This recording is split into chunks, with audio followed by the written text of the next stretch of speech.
4 months, thousands of Discord messages, and the past and future box is still laughing at us from somewhere in, or maybe far from, Lake Tahoe. One Discord server, I Was One, has 6,000 members, and that's just too many eyes for me. So let's jump into the big stuff. So much has been shared on this box, but yet it's still hidden, well, as far as we know. Maybe it's not even in Tahoe. First off, I think there are hidden words and images on the Moonface coin. I also believe the side of the box has something hidden there. I'll leave it at that. Ready to chase a few waterfalls of thought? Let's dive in. True confession, I still haven't hopped that flight to Tahoe. Crystal clear water, massive granite boulders. They live in my head rent-free. So I dusted off the journal you see here. Yep, the one dedicated solely to There's Treasure Inside in the Past and Future box, and decided to spill some ink and tea for you tonight. Let's start with the word search. Everyone tallied those 19 O's and 19 I's. Cool. But I zoomed out. Ready Player One, 3 hits, Oasis, 9 hits, Halliday, 8 hits, Dungeons and Dragons, 2 hits. Rearrange them, and you get 39.28 degrees, suspiciously close to Tahoe latitudes. Coincidence, or the universe winking? Collins writes tally. So I really tallied. Another thing for count and tally I did was count all the letters. So A is 20, B is 4, all the way down to Z, which is 3, counting how many times I see the letter in the word search. Then I took the words from the word search and tallied the numbers. The words I picked were walk, count, dirt, line, rail, and lake. Then I took the words from the word search and tallied the numbers. The 6 verbs that leapt at me: walk, 41, count, 80, dirt, 74, line, 45, rail, 46, lake, 33. A to-do list, a hiking log? Let's treat each number as a coordinate clue, elevation, or trail marker. These are all physical, movement-related words, which makes this trail-based or map-based. Walk, 41. Interpretation: mile 4.1 on a long-distance trail like the Tahoe Rim Trail, TRT, or elevation marker 4,100 feet, though Tahoe sits at approximately 6,225 feet. Count 80. Most likely Hawaii 80, Interstate 80, a huge clue. I-80 runs north of Lake Tahoe, between Truckee and Donner Pass. If count equals tallying numbers plus I-80, this could refer to exit numbers, mile markers along the highway, junctions where you count down to a location. This is likely a nod to the interstate that guides access to the treasure zone. Line, 45. Line suggests grid line on a map, latitude, longitude. A trail crossing a power line or boundary line, e.g. state line, wilderness area line, 45 degrees equals possible angle or direction.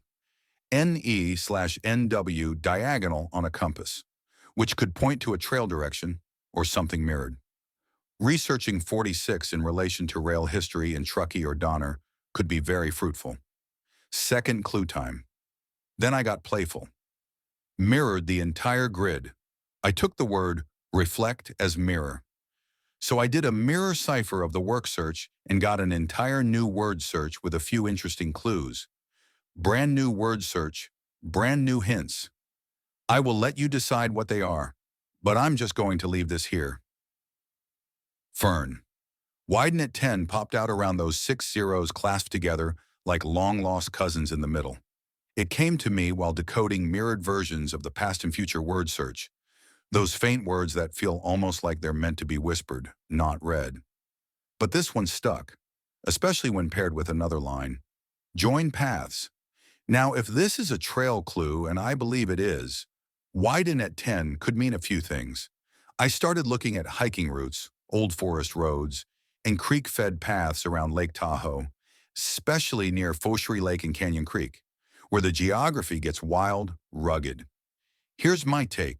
Widen at 10 is your heads up to zoom out, to find the spot where things shift. Maybe it's mile 10 on a trail, maybe it's a fork, or a meadow where the canyon opens. Maybe it's where a narrow path becomes a wide overlook, or where a creek widens into a lake.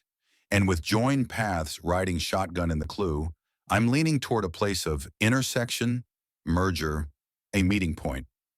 10 could mean 10 o'clock, pointing to the direction northwest on a clock face.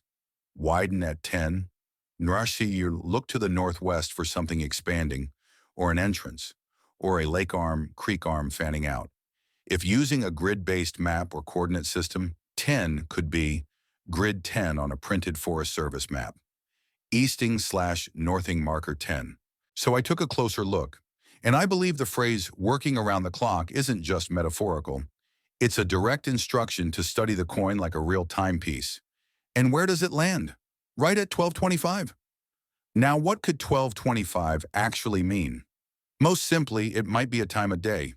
12:25 p.m. is just after noon. In most places around Tahoe, that's when the sun is high, shadows are short, and the sky is bright. But flip it, 12:25 a.m., and suddenly we're in the realm of moonlight, silence, and possibly reflections off lake water. Is it a clue to go to the spot at that exact time? Here's another thought. What if it's not about time at all, but direction? In compass terms, people often use the clock face to give bearings. 12 o'clock equals straight ahead. 3 o'clock equals to your right. So Divanak Dvaset Piet? That could be just slightly to the right of center, a heading of about 25 degrees, northeast. Maybe the box is hidden at that bearing from a certain point. It could also be a grid reference. Page 12, line 25 in a book, row 12, column 25 on a map or cipher. It might not be a time or a direction at all. It could be coordinates hidden in plain sight. So what do I think? Working around the clock tells us to think in circles, to use time as a map, and maybe, just maybe, to stand at a specific place and wait for the world to point the way. 1225. It's oddly specific, too specific to ignore.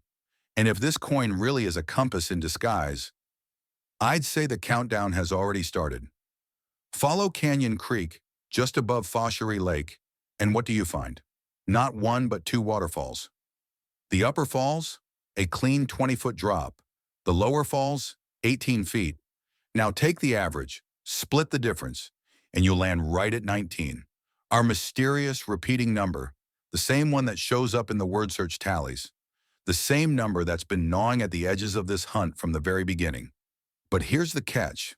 This isn't your weekend trail stroll. You'll need a high-clearance four-wheel drive vehicle offline maps.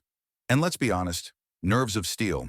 Because this area, it's wild, rugged, and unforgiving in early season conditions. And before you start singing it, don't go chasing waterfalls.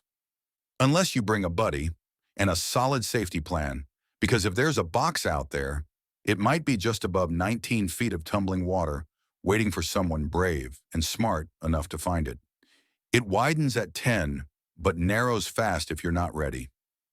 For reflect, I have water, state of gold, sunshine, and Apollo all as possible clues, basking in the heavens as in the moon, stars, and sun.